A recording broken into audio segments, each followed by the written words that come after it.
Hello दोस्तों, स्वागत है आपका अपने यूट्यूब चैनल आउटलाइन क्लासेस पर। मैं राजेश गोला एक बार फिर आपकी सेवा में हाजिर हूँ। दोस्तों, जैसे कि हमारी हिंदी की क्लास चल रही थी और उसमें 28 क्लासेस हो चुकी हैं। ठीक है, लास्ट क्लास में हमने किया था वाच्य, जो कि वाक्य का टॉपिक है। क्रिया के आधार पर वाक्य, जिसको वाच्य भी कहा जाता है, वो हमने कंप्लीट कर लिया था। आज उसी से आगे करने वाले हैं।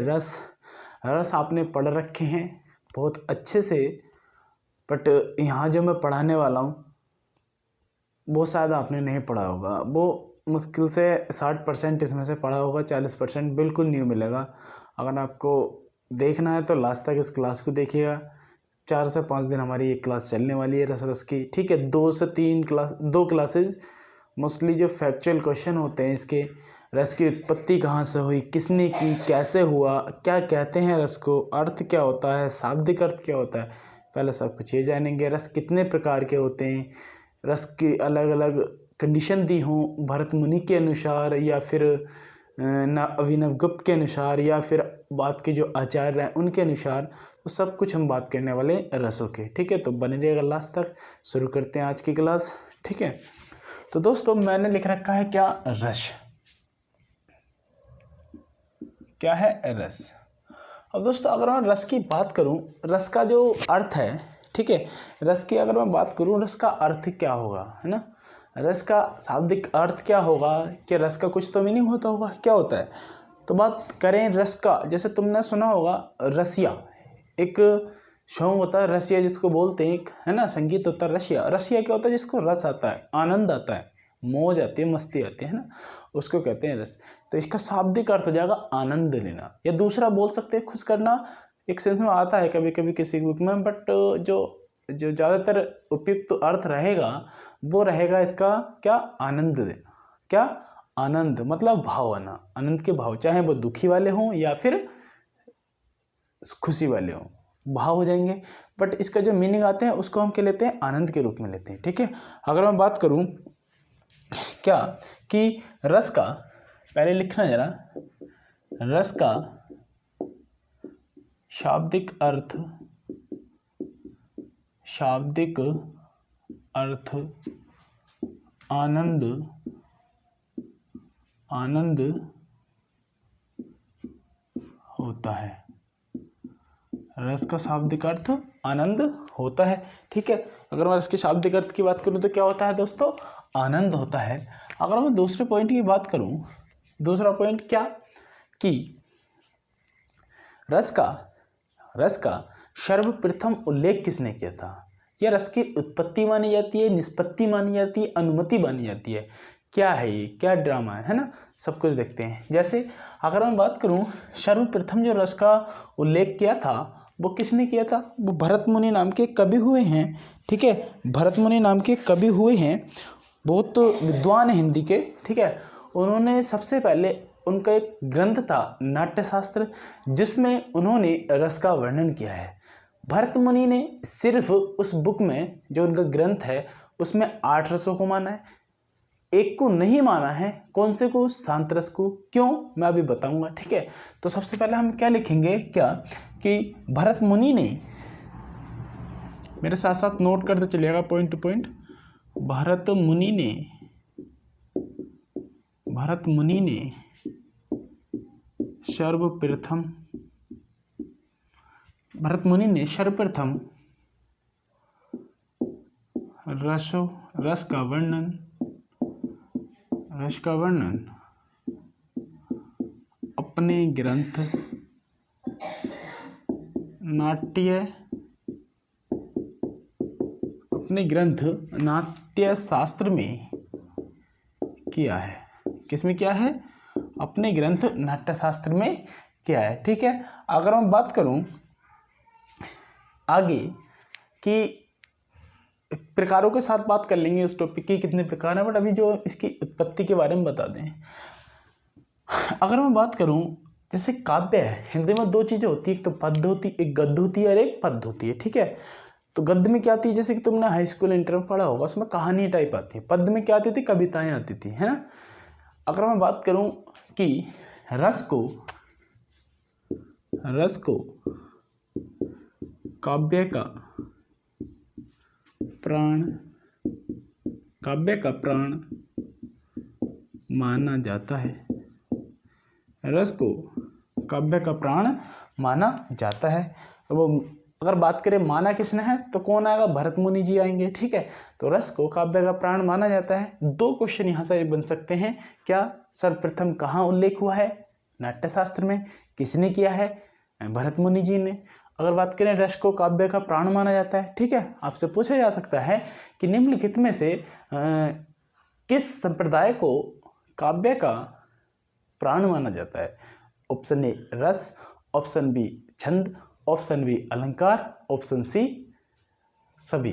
तो कौन सा होगा, रस। ठीक है, अगर दोस्तों हम बात करें रस की आगे, तो अभी प्रकारों की बात नहीं करेंगे। ठीक है, अभी प्रकारों की बात नहीं करेंगे, सबसे पहले बात करेंगे रस की अंगों की। ठीक है, तो एक पॉइंट बनाकर डाल दीजिएगा, क्या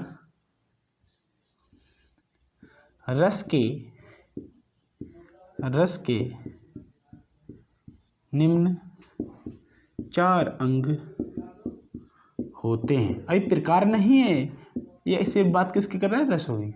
रस के कितने अंग होते हैं, 4 होते हैं। और वो 4 कौन कौन से होते हैं। पहला होता है हमारा स्थायी भाव। ठीक है, पहला क्या होता है हमारा, स्थायी भाव। दूसरा क्या होता है हमारा, दूसरा होता है हमारा विभाव। दूसरा क्या होता है, विभाव। और तीसरे की बात करें तो तीसरा होता है दोस्तों अनुभाव। क्या होता है, अनुभाव। अगर मैं चौथे की बात करूं तो चौथा होता है दोस्तों संचारी भाव, है ना, संचारी भाव, या इसी को एक नाम से और जाना जाता है, क्या, व्यभिचारी भाव। व्यभिचारी भाव। ठीक है, तो कितने अंग होते हैं दोस्तों, 4। कौन कौन से, विभाव, अनुभाव, सबसे पहले क्या, स्थायी भाव, फिर विभाव, फिर अनुभाव, फिर संचारी भाव या व्यभिचारी भाव। रस के कितने अंग हो गए, 4 अंग हो गए। ठीक है, यहाँ तक क्लियर है, अच्छे समझ में आया होगा। आगे चलते हैं, अब देखते हैं क्या है, तो मेरे साथ साथ नोट करते चलना ही। ठीक है, अब दोस्तों सबसे पहले हम बात करेंगे किसकी, अब सबसे पहले बात करने वाले हैं हम, क्या, सबसे पहला हेडिंग डालिए आप, किसका, स्थायी भाव का। सबसे पहले हम क्या पढ़ेंगे, स्थायी भाव पढ़ेंगे। अभी प्रकार की बात अब होगी। ठीक है, अगर बात करें, अब इस पर पॉइंट टू पॉइंट लिख के चलना है। पहला थोड़ा सा स्थायी भाव के बारे में पढ़ लेंगे, फिर इसके फैक्ट टू फैक्ट लिख पाएंगे। क्या कि स्थायी भाव की परिभाषा क्या होगी, है ना। अगर बात करें स्थायी भाव की परिभाषा क्या होगी, तो स्थायी भाव बात करें क्या कि ये बोल सकते हैं, क्या, यह रस का प्रधान, यह रस का प्रधान भाव होता है। यह रस का प्रधान भाव होता है जो हमारे मन में कुछ समय के लिए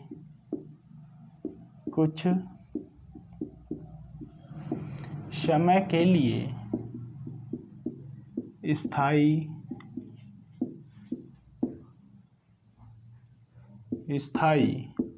हो जाता है। ठीक है, यह रस का प्रधान भाव होता है जो हमारे मन में कुछ समय के लिए स्थायी हो जाता है। अब दोस्तों स्थायी कैसा हो जाता है, ये भी सोचने वाली बात है। सपोज करो ऐसा नहीं आए कभी, जैसे कि एक हंसी के तौर पर लेते हैं हम, ठीक है, जैसे कि किसी का ब्रेकअप होता है ना, किसी का ब्रेकअप होता है, और जब ब्रेकअप होता है तो वो कुछ समय के लिए सदमे में चले जाता है ना। बहुत से तो कई महीनों के लिए चले जाते हैं, बेचारे पागल से हो जाते हैं। तो वो जो भाव मिला है हमें, दुख वाला, वियोग श्रृंगार का जो भाव मिला है, वो हमारे मन में जो कुछ समय के लिए स्थायित्व हुआ है, 10 दिन, 15 दिन, 1 महीना, 2 महीना, इतना तो कम से कम रहता ही है भाई, है ना। तो वो स्थायी हुआ है। बट अगर मैं बात करूँ, सामने डीजे जा रहा है ना, सामने डीजे जा रहा है बजता हुआ हमारे सामने, हम बैठे हैं, हमारा कुछ नहीं, हम बिल्कुल न्यूट्रल बैठे, मतलब हम शांत अपने कुछ भी कर रहे हैं, पढ़ाई कर रहे हैं, कुछ भी कर रहे हैं, सामने डीजे में गाना चल रहा है सपना चौधरी का, तो क्या करेगा हमारा, वो नाचने का मन करेगा, खुशी वाले भाव हो जाएंगे, है ना।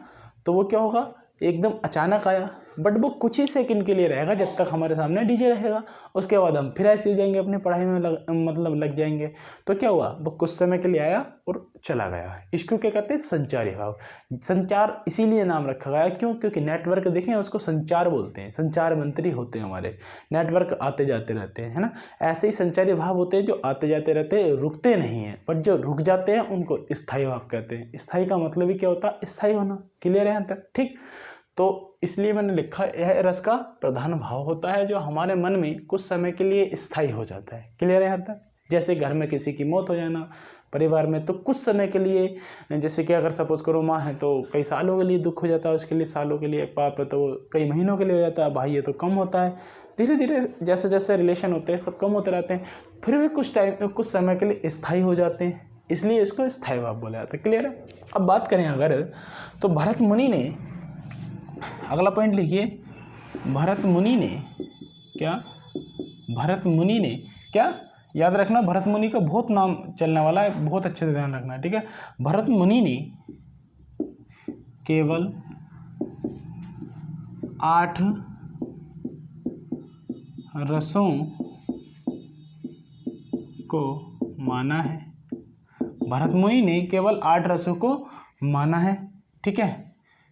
क्योंकि, और माना भी कहाँ होगा, अपने नाट्य शास्त्र में, ठीक है। माना है क्योंकि इन्होंने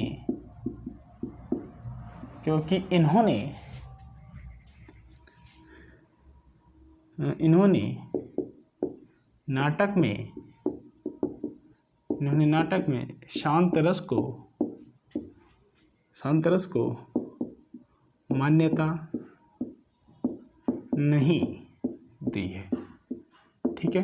क्यों माना इन्होंने 8 रसों को, क्योंकि इन्होंने शांत रस को मानते नहीं। अब बात भी ठीक है थोड़ी सी, बट वो बाद में जो आचार्य है उन्होंने सिद्ध कर दी। शांत रस को क्यों नहीं माना है, क्योंकि सपोज करो मैं शांत खड़ा हूँ, बिल्कुल मुझे में क्या है, कुछ भी नहीं, ना मैं दुखी हूँ ना सुखी हूँ, कुछ नहीं, शांत खड़ा हूँ तो कोई भाव नहीं है। बट जो बात के आचार्य है उन्होंने माना है शांत रस को भी, वो क्यों, क्योंकि भक्ति करते हैं। जब हम पूजा करते हैं, किसी का पाठ करते हैं, तो मन में एक भगवत विषयक नामक रस उत्पन्न होता है जो कि निर्वेद होता है। मतलब हमारी शांति, हम एक रस होता है, भगवान की भक्ति में भी एक रस होता है, तभी तो पागल हो जाते हैं, है ना। तो वो वाला होता है। अभी आगे देखेंगे, क्योंकि इन्होंने शांत रस को मान्यता नहीं दी है, ठीक है। अगर बात करूँ मैं, अगर नो किसके अनुसार माने हुए हैं, नो माने हुए किसके अनुसार, अभिनव गुप्त के अनुसार, ठीक है। तो लिखेंगे नहीं दी है, आगे लिखेंगे अभिनव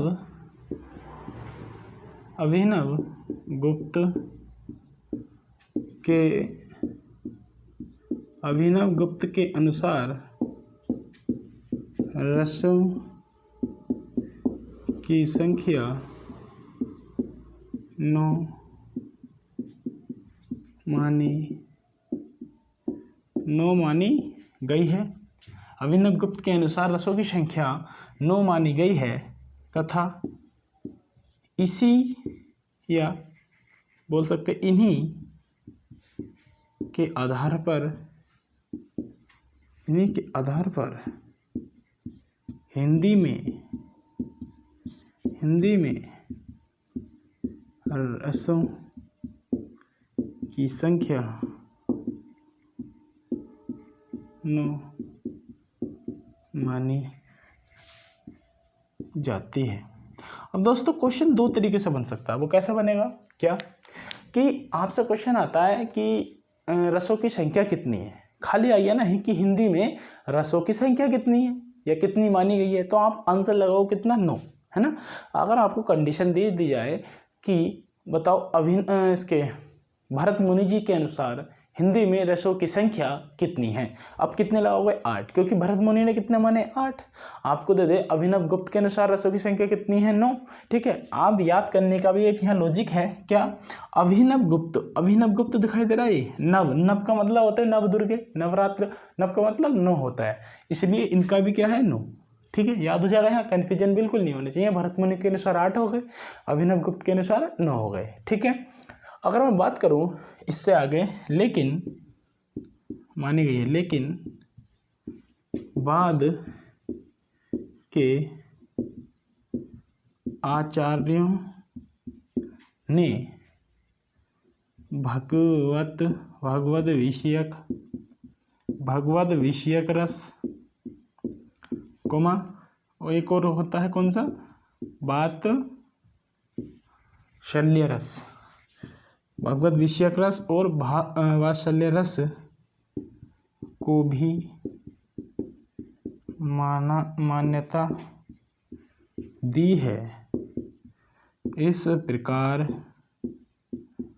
प्रकार हिंदी में कुल ज्ञात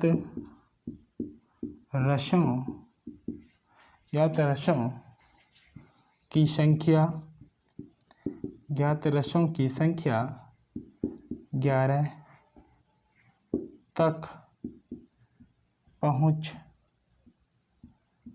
चुकी है। ठीक है, आपसे दो तीन तरीके से क्वेश्चन पूछा जाता है रसों के प्रकार के ऊपर। हिंदी में रसों की संख्या कितनी है, आप बताओगे 9। अभिनव गुप्त के अनुसार रसों की संख्या कितनी है, 9। भरत मुनि के अनुसार हिंदी में रसों की संख्या 8। अगर पूछा जाए कि अभी तक कुल ज्ञात रसों की संख्या कितनी है, 11। बुद्धों कौन कौन से बड़े हैं, वात्सल्य रस और भगवत विषयक रस। अभी बात करेंगे आगे। अगर मैं इससे आगे बात करूं, इसका स्क्रीनशॉट ले लेना, ठीक है, या नोट करते चलना मेरे साथ, मैं बोलता हूं उस टाइम आप नोट कर लीजिएगा। आगे देखते हैं, ये समझ में आ गया होगा कि रसों के प्रकार कितने हैं। अब वो आपको कंडीशन देगा कि किस किस के अनुसार वो पूछना चाह रहा है। अगर वो खाली ऐसा दे देता है क्वेश्चन कि हिंदी में रसों की संख्या कितनी मानी जाती है, तो आपको आंसर देना होगा वहाँ पे कितना, 9। ठीक है, उम्मीद करता हूँ यहाँ तक क्लियर हो गया हो। अगर मैं बात करूँ रचनाओं की जो साहित्य है दोस्तों, एक मैंने ट्रिक के माध्यम से आपको 10 रचनाएं डेली की 5 मिनट में याद करा देता हूँ। वो आपकी मैंने एक अलग प्लेलिस्ट बना रखी है रचनाओं की ट्रिक करके, ठीक है, आप उसको देख सकते हैं। उस पर डेली की 10 रचनाएं आती हैं और मैं 5 मिनट में उनको याद कर देता हूँ ट्रिक से। ठीक है, आपको लंबी चौड़ी कोई ट्रिक याद करने की जरूरत नहीं, उसी के नाम में से जो रचना है उसी के नाम में से रचनाकार का नाम निकाल लिया जाता है। ठीक है, जो आप एग्जाम में बिल्कुल आपको कोई प्रेशर, कितना भी प्रेशर हो, आपको वो रचना याद हो जाएगी। ठीक है, अगर मैं आगे बात करूं, अब दोस्तों हम बात करेंगे रसों या क्या स्थायी भावों की। मतलब स्थायी भाव तो चल ही रहे थे, अब हम बात करेंगे एक तरफ स्थायी भाव, एक तरफ लिखेंगे रस, उल्टा लिख दिया, इधर लिखिए क्या, रस, और इधर लिखो स्थायी भाव। स्थायी भाव मेरे साथ साथ ये सीरीज बना लो, एक इधर रस लिखो, इधर स्थायी भाव लिखो। तो दोस्तों अगर मैं पहले रस की बात करूं, पहला क्या हो जाएगा, श्रृंगार रस। ठीक है, पहला क्या हो जाएगा, श्रृंगार रस।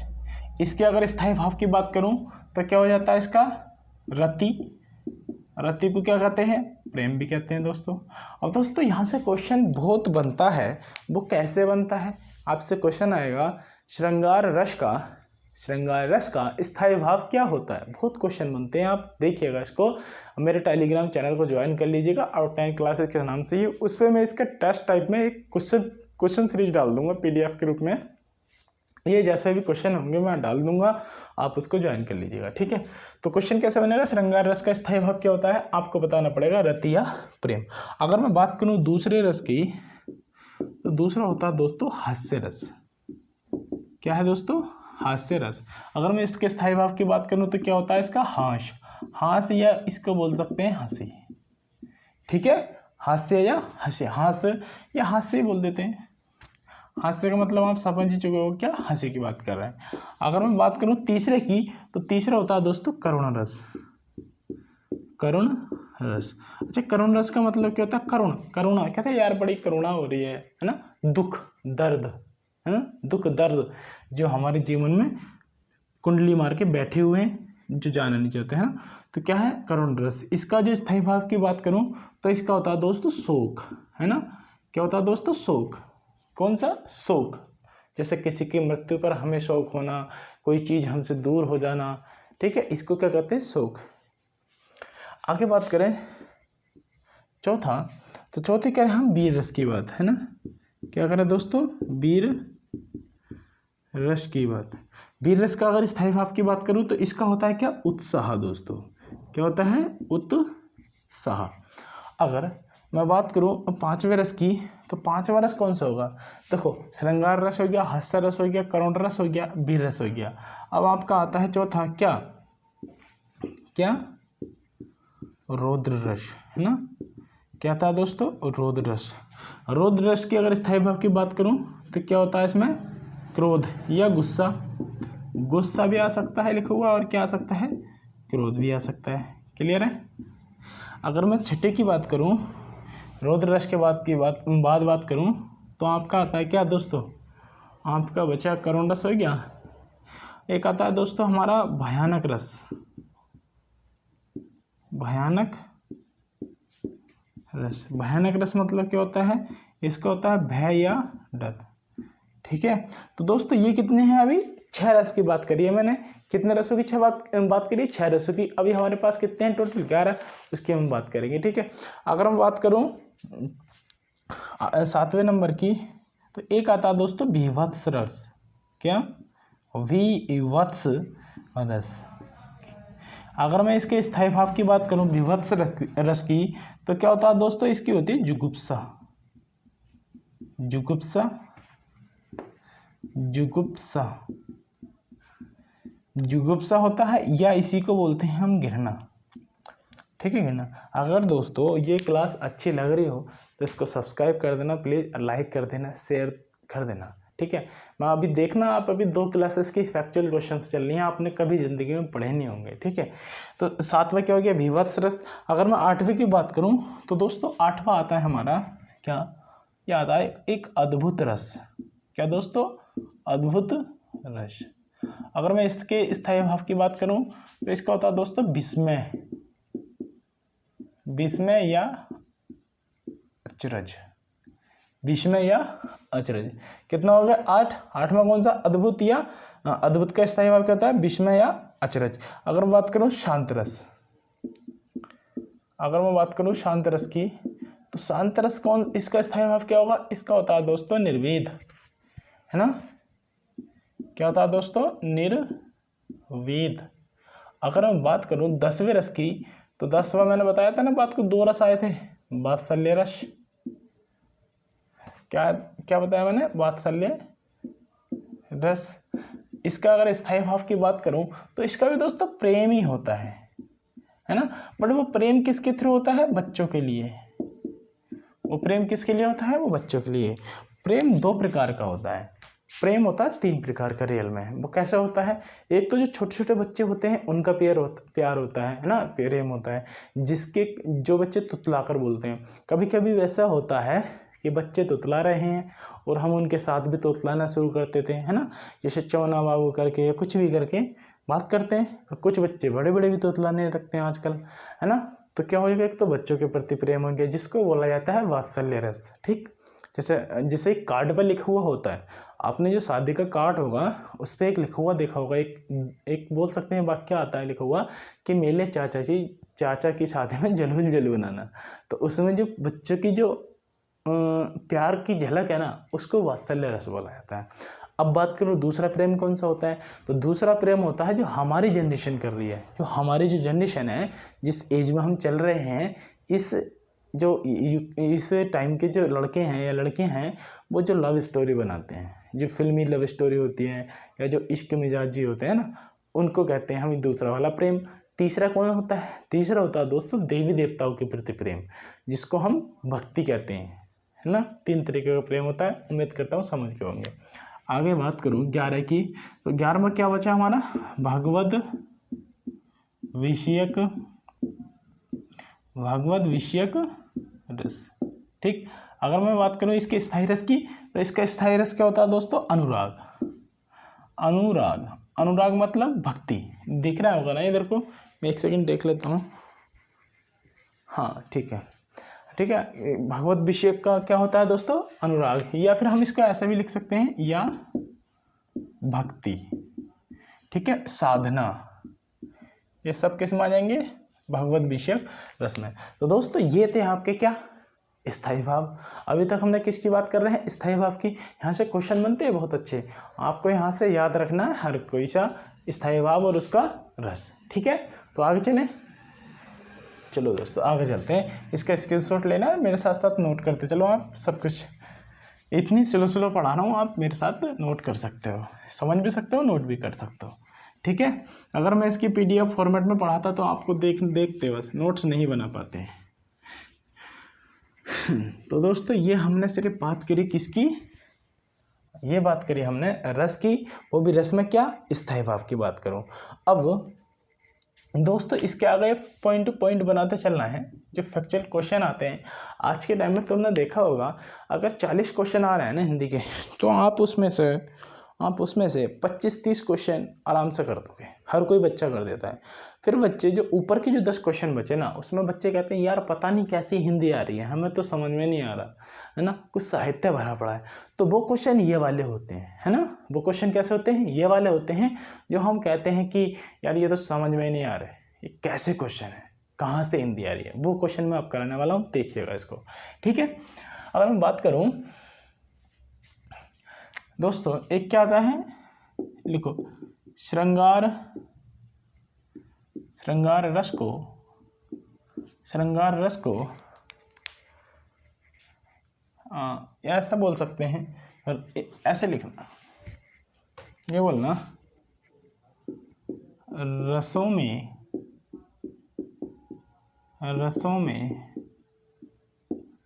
श्रृंगार रस की प्रधानता के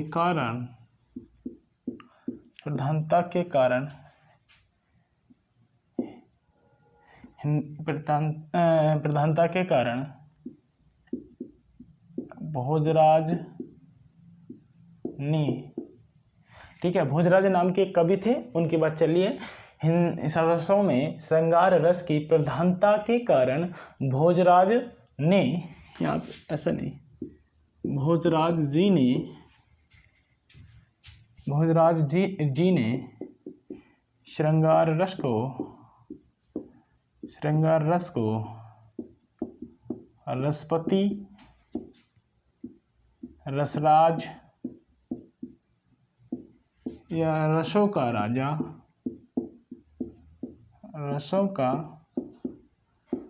राजा नामक संज्ञा प्रदान की है। ठीक, समझ में आया? क्या आपने सुना होगा बहुत ज़्यादा कि रसराज किसको कहा जाता है, रसपति किसको कहा जाता है, या रसों का राजा किसको कहा जाता है? आपने पता होगा किसको कहा जाता है, श्रृंगार रस को कहा जाता है। लेकिन कहा किसने है मेरे भाई, मेरे दोस्त, ये जो संज्ञा है ये किसने दी है इसको? तो आपका आंसर क्या होगा? रसराज ने। क्लियर हुआ पहला पॉइंट। अगर मैं दूसरे की बात करूं, क्या आपसे बात करूं कि नाटक में कितने रसों की मान्यता मिली है, मतलब आपसे बात करें कि नाटक में, है ना, नाटक में कितने रस होते हैं, तो नाटक में कितने रस होते हैं दोस्तों? 8, है ना। बोल सकते हैं भरत मुनि जी के अनुसार नाटक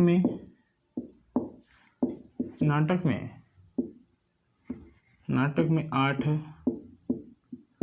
रसों को माना गया है क्योंकि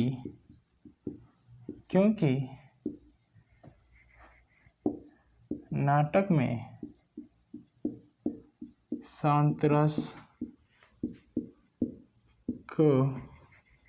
शांत रस को मान्यता नहीं मिली है। ठीक, नाटक में कितने रसों को माना गया है?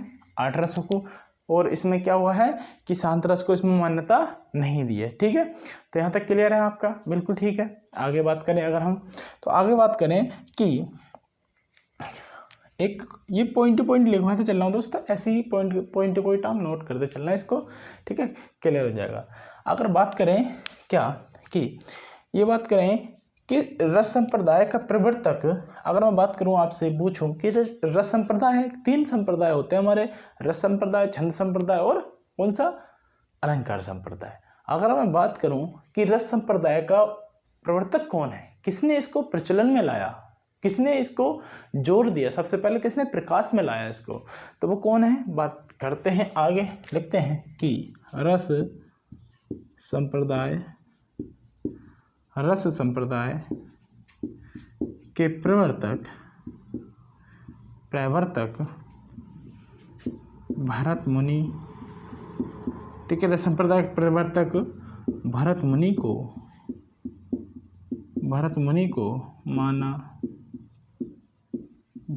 को माना जाता है।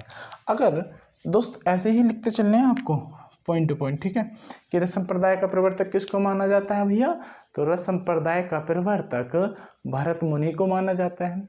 अगर हम बात करें आगे कि दोस्तों क्या बात करें कि रस संप्रदाय का प्रवर्तक हो गया, अगर बात करें काव्यानंद, एक वाक्य आता है दोस्तों, काव्यानंद, इसका मतलब क्या है, काव्य का जो आनंद है, काव्यानंद को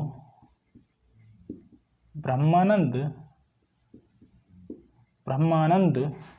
किस कवि ने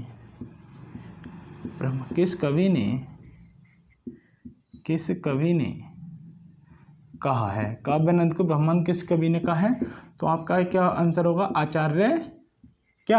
आचार्य मम्मट, ठीक है, मम्मट जी का आपने नाम सुना होगा बहुत, आचार्य मम्मट। तो दोस्तों ये क्या थे हमारे, काव्यानंद को ब्रह्मानंद किसने कहा है।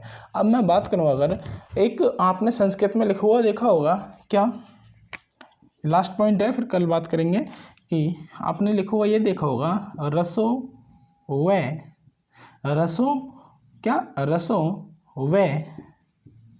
श, इसका ब्रह्मा है ये। अब आनंद मैंने यहाँ क्यों लिखा है, हम यहाँ पे क्या लिख सकते हैं, रस भी लिख सकते हैं, क्यों, क्योंकि रस का मतलब ही आनंद होता है, इसलिए आनंद लिख दो या फिर रस लिख दो। तो आनंद ही ब्रह्मा है या रसो वैसे, इसका मतलब क्या है, आनंद ही ब्रह्मा है, किस उपनिषद में कहा गया है ना, किस